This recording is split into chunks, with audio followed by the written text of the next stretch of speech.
प्यारे प्यारे बच्चों, स्वागत है आपका। मैं रश्मि जैन, नेहरू स्मारक उच्च विद्यालय स्वांग, बोकारो की अर्थशास्त्र की शिक्षिका।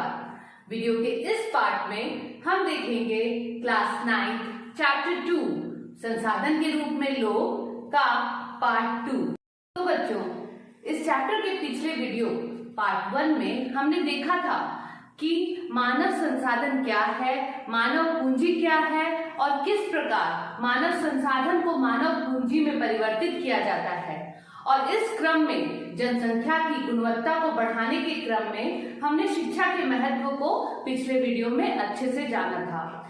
वीडियो के इस पार्ट में हम देखेंगे कि जनसंख्या की गुणवत्ता को बढ़ाने में स्वास्थ्य का कितना महत्व है और बेरोजगारी किसे कहते हैं और विभिन्न प्रकार के बेरोजगारी की अवस्थाओं के बारे में हम जानेंगे। तो हमने पिछले वीडियो में भी ये देखा था कि जनसंख्या की गुणवत्ता साक्षरता दर, जीवन प्रत्याशा से निरूपित व्यक्तियों के स्वास्थ्य और देश के लोगों द्वारा प्राप्त कौशल निर्माण पर निर्भर करती है। तो बच्चों, क्या आपने कभी सोचा है कि कोई भी फर्म या कोई भी कंपनी किसी व्यक्ति को अगर काम पर रखती है तो क्या वह किसी बीमार व्यक्ति को काम पर रखेगी? नहीं। क्यों नहीं रखेगी? क्योंकि बीमार श्रमिक स्वस्थ श्रमिकों के बराबर काम कभी नहीं कर पाएंगे और जो फर्म्स और फैक्ट्रीज या फिर कोई कंपनी होती है वो सिर्फ और सिर्फ लाभ के उद्देश्य से ही काम करती है। किसी व्यक्ति का स्वास्थ्य उसे अपनी क्षमता को प्राप्त करने और बीमारियों से लड़ने की ताकत देता है। ऐसा कोई भी अस्वस्थ स्त्री या पुरुष विकास में अपने योगदान को अधिकतम करने में कभी भी समर्थ या सक्षम नहीं हो पाएगा। स्वास्थ्य अपना कल्याण करने का एक अपरिहार्य आधार है। मतलब अगर व्यक्ति स्वस्थ है तो वह उसके खुद का ही कल्याण कर सकता है। स्वास्थ्य के महत्व को जानने से पहले हम कुछ महत्वपूर्ण चीजें डिस्कस करते हैं, जिसमें सबसे पहला है शिशु मृत्यु दर। प्रति 1000 जीवित जन्मे शिशुओं में से 1 वर्ष या उससे कम उम्र में मर गए शिशुओं की संख्या को शिशु मृत्यु दर कहते हैं। दूसरा है जीवन प्रत्याशा। यह एक व्यक्ति के औसत जीवन काल का अनुमान है। तीसरा है जन्म दर। यह एक विशेष अवधि में प्रति 1000 व्यक्तियों के पीछे जन्म लेने वाले शिशुओं की संख्या को जन्म दर कहते हैं। मृत्यु दर किसे कहते हैं? एक विशेष अवधि में प्रति 1000 व्यक्तियों के पीछे मरने वाले लोगों की संख्या को मृत्यु दर कहते हैं। इन सब चीजों को देखते हुए भारत की राष्ट्रीय नीति का लक्ष्य भी जनसंख्या के अल्प सुविधा प्राप्त वर्गों पर विशेष ध्यान देते हुए स्वास्थ्य सेवाओं, परिवार कल्याण और पौष्टिक सेवा तक उनकी पहुंच को बेहतर बनाना है। सरकार द्वारा किए गए स्वास्थ्य स्थिति को सुधारने के लिए विभिन्न उपायों में जीवन प्रत्याशा बढ़कर वर्ष 2014 में 68.3 वर्ष अधिक हो गई है। शिशु मृत्यु दर 1951 के 147 से घटकर 2016 में 34 पर आ गई है। इसी अवधि में अशोधित जन्म दर गिरकर 20.4 और मृत्यु दर 6.4 पर आ गई है। शिशुओं के संक्रमण से रक्षा तथा माताओं के साथ बच्चों की देखभाल और पोषण सुनिश्चित करने से मृत्यु दर घटती है। आप एक चार्ट देख रहे हैं। ये चार्ट राष्ट्रीय स्वास्थ्य प्रोफाइल 2013 से लेकर के 2018 तक का स्वास्थ्य एवं परिवार कल्याण मंत्रालय द्वारा जारी किया गया है, जिसमें संबंधित वर्षों की स्वास्थ्य आधारित संरचना दी गई है। तो इस चार्ट के द्वारा आप देख रहे हैं कि किस प्रकार सरकार द्वारा विभिन्न क्षेत्रों में व्यय किया गया है। तो सबसे पहले आप देखिए कि उप केंद्र, प्राथमिक स्वास्थ्य केंद्र, सामुदायिक स्वास्थ्य केंद्र आदि की संख्या जो कि 2013 में 1,81,139 थी, वो बढ़कर 2017 में 1,87,505 हो गई। औषधालय यानी दवा दुकान एवं अस्पताल जो 2013 में 29,274 थे, वो 2017 में 31,641 हो गए। बिस्तर जो कि सरकारी हॉस्पिटल में रहते हैं वो 2013 में 6,28,708 थे, जबकि उसकी संख्या बढ़कर 2017 में 7,10,761 हो गई। उसी प्रकार भारतीय चिकित्सा परिषद के पंजीकृत डॉक्टर जो सरकारी डॉक्टर होते हैं, रजिस्टर्ड डॉक्टर होते हैं, उनकी संख्या 2013 में 45,106 थी, जो कि बढ़कर 2017 में 17,982 हो गई। जबकि नर्सिंग कर्मियों की संख्या 2013 में 23,44,241 थी, जो बढ़कर 2017 में 28,78,182 हो गई है। तो इसमें हम देख सकते हैं कि एक क्षेत्र जो कि है पंजीकृत डॉक्टर्स, उनकी संख्या 2017 में थोड़ी घट गई है, बाकी सारी चीजों की संख्या लगातार बढ़ती ही रही है। इसके अलावा भारत में कुल मेडिकल कॉलेजेस की संख्या 381 है, जबकि कुल डेंटल कॉलेजेस की संख्या 301 है। अब जब हमने जनसंख्या की गुणवत्ता को बढ़ाने के लिए स्वास्थ्य और शिक्षा के महत्व को जान लिया है, तो अब हम देखेंगे कि मानव संसाधन जो है वो किस प्रकार परिसंपत्ति बन सकता है और कब वो उत्तरदायित्व हो जाता है। तो उसको समझने के लिए हम सबसे पहले समझेंगे कि बेरोजगारी क्या है। उत्तरदायित्व कब बनते हैं मानव संसाधन?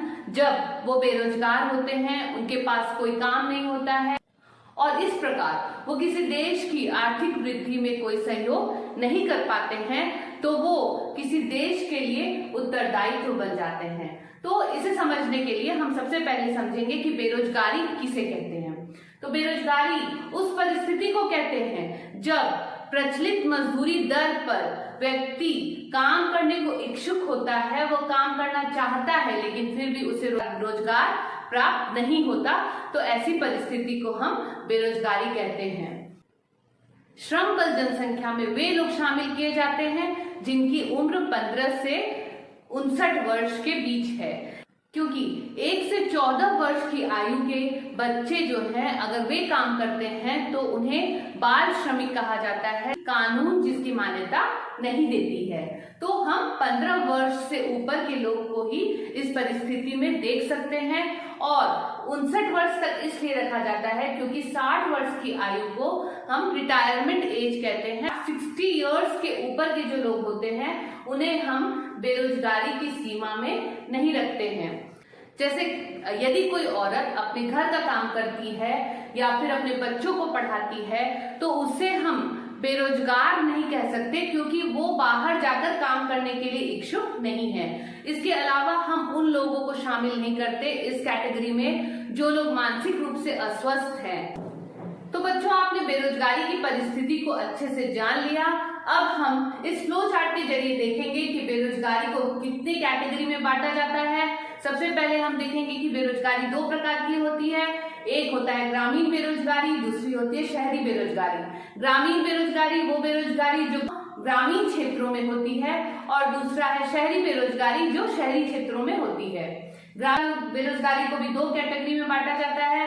पहला है मौसमी बेरोजगारी और दूसरा है प्रच्छन्न बेरोजगारी, जबकि शहरी बेरोजगारी एक प्रकार की होती है, वो है शिक्षित बेरोजगारी। सबसे पहले हम देखेंगे मौसमी बेरोजगारी किसे कहते हैं। तो ये मौसमी कहने से ही हम समझ पा रहे हैं कि ये मौसम पर आधारित होती है। ये जो बेरोजगारी होती है वो मौसम पर आधारित होती है और यह तब होती है जब लोग वर्ष के कुछ महीनों में रोजगार प्राप्त नहीं कर पाते हैं। ज्यादातर ये कृषि क्षेत्र में ही होता है, क्योंकि कृषि पर आश्रित लोग आमतौर पर इस समस्या से जूझते हैं, क्योंकि वर्ष के कुछ व्यस्त मौसम होते हैं जब कृषि में आधारित लोग बुआई करते हैं, कटाई करते हैं, निराई करते हैं, बाकी कृषि कार्य करते हैं, लेकिन कुछ विशेष महीनों में कृषि पर आश्रित लोगों को अधिक काम नहीं मिल पाता है। ये ज्यादातर कब होता है? जब वर्ष के कुछ महीनों में वर्षा होती है।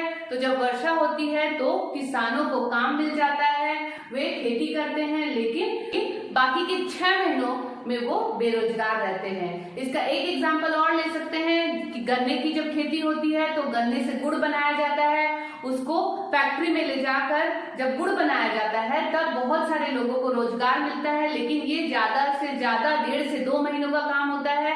तो 1.5 से 2 महीनों तक लोगों को रोजगार मिलता है। लेकिन जब गन्ने का मौसम खत्म हो जाता है तब उससे जुड़े लोग फिर से बेरोजगार हो जाते हैं। दूसरे प्रकार की ग्रामीण बेरोजगारी में हम देखते हैं प्रच्छन्न बेरोजगारी। इसे हम छुपी हुई बेरोजगारी भी कहते हैं। इसे छुपी हुई बेरोजगारी क्यों कहते हैं? क्योंकि इसके अंतर्गत लोग नियोजित प्रतीत होते हैं, मतलब ऐसा लगता है कि वे काम कर रहे हैं, उनके पास अपना भूखंड होता है जहां उन्हें काम मिलता है, लेकिन ऐसा भी प्राय कृषि में लगे लोगों के साथ ही होता है।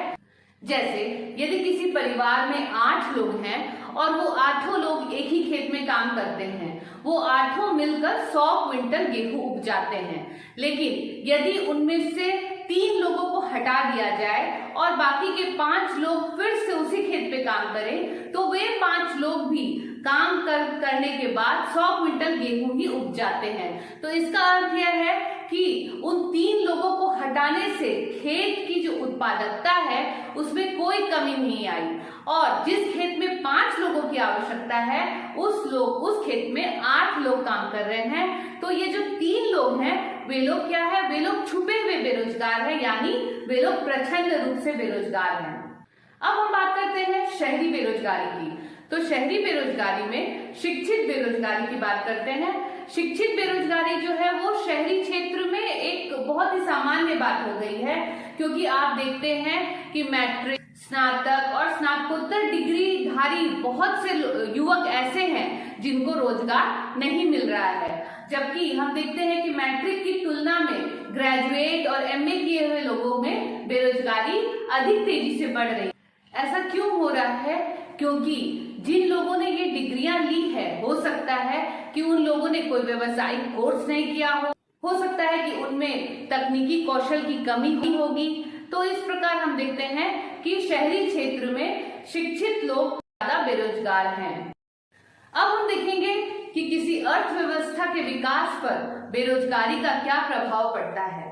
बेरोजगारी से जल शक्ति संसाधनों की बर्बादी होती है, और जो पढ़े लिखे युवक हैं, चाहे वो युवक हैं जो काम करने के इच्छुक हैं और उन्हें जब काम नहीं मिलता है तो उनमें निराशा और हताशा की भावना आ जाती है। इसलिए किसी अर्थव्यवस्था के समग्र विकास पर बेरोजगारी का बहुत ही अहितकर प्रभाव पड़ता है।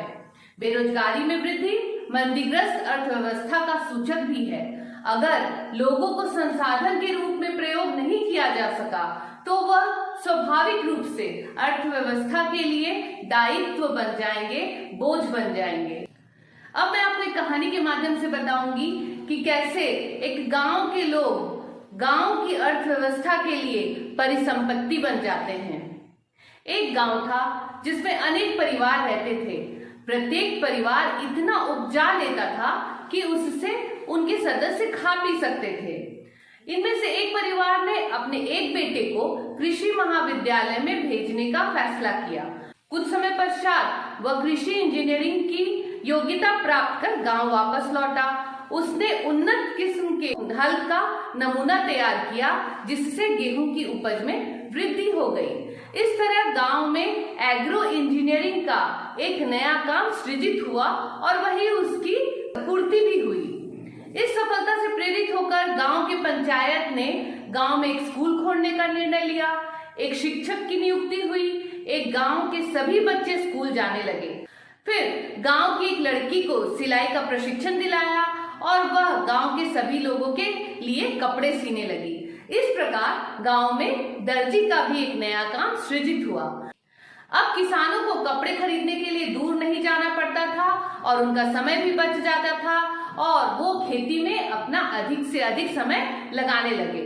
उपज में वृद्धि होने लगी और अब वे अधिशेष कृषि को बाजार में बेचने लगे, जिससे उनकी समृद्धि भी बढ़ने लगी। तो देखिए, समय के साथ गांव में शिक्षक, दर्जी, एग्रो इंजीनियर और अन्य तरह के कई लोगों की परिपूर्णता हो गई। इस तरह मानव पूंजी के उठते स्तर ने उस गांव को जटिल और आधुनिक आर्थिक क्रियाकलापों के स्थल के रूप में विकसित बनाया।